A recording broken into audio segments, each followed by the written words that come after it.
I'm Natalie Pasquarella, and this is News 4 Now for Tuesday, December 4th. First up, your weather is going to stay chilly tonight with lows below the freezing mark. Tomorrow should be dry and cold in most of our area, but parts of the Jersey Shore could get up to an inch of wet snow. Now to your news. Religious leaders are taking a big stand after a rash of hate crimes targeting different faiths in the city.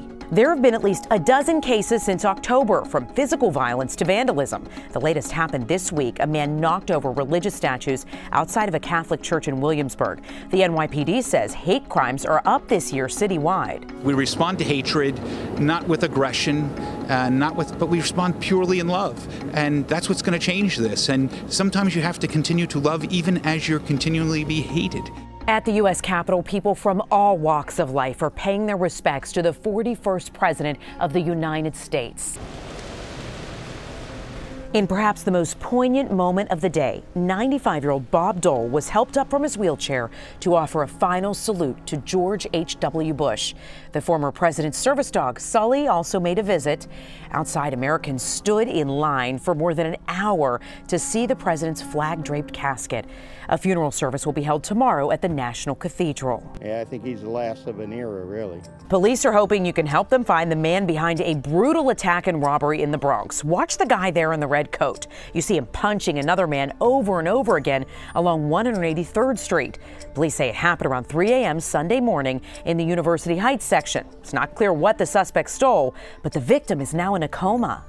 Happy to report a 14-year-old girl has been found safe one day after being reported missing in Rochester. You might have gotten an Amber Alert on your phone about Joanna Coates last night. Police say she was found in Brooklyn today along with 41-year-old Robert Gonzalez. He's being held on a warrant unrelated to that Amber Alert, but he could face kidnapping charges once he's back upstate. Police had this advice for parents. Our advice is to know what your children are doing all the time.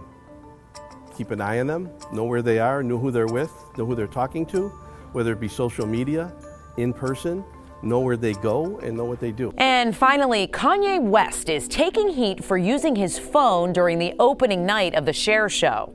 Jared Spector, who plays Sonny, took to Twitter during the show's opening night to call the rapper out.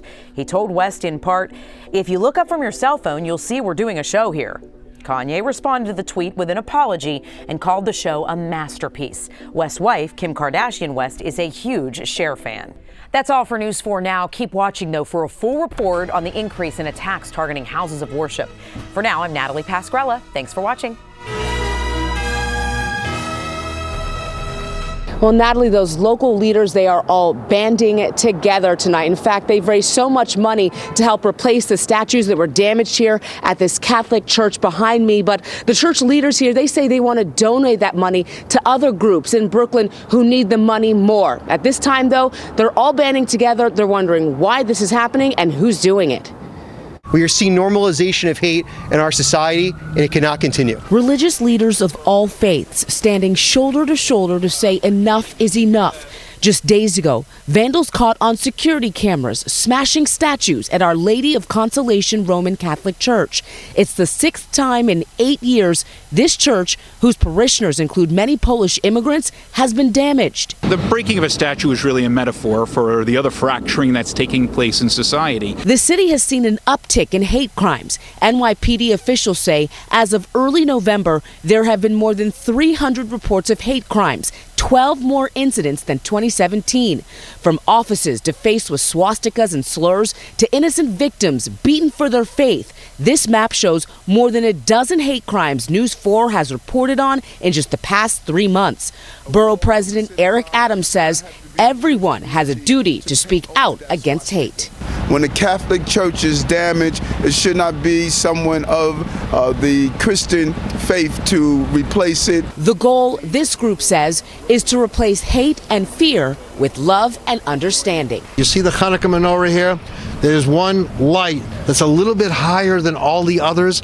The sole purpose of that light, if you're using a candle, is to light the other candles. And maybe that says to all of us that if you bring light and love to other people, you stand a little bit higher. And we've got an update to a hate crime that we told you about that happened here in Williamsburg just a few days ago. NYPD officers have arrested Enrique Herreña. He is charged for this video of sucker punching that Hasidic man in the back of the head on Friday. Herreña was arrested just a short time ago. He is charged with assault as a hate crime. As for the incident here at this church and the man police are looking for, no arrest has been made, but they ask if you have any information, you contact the NYPD. We're live in Williamsburg. Jimmy Olavanji, News 4 New York.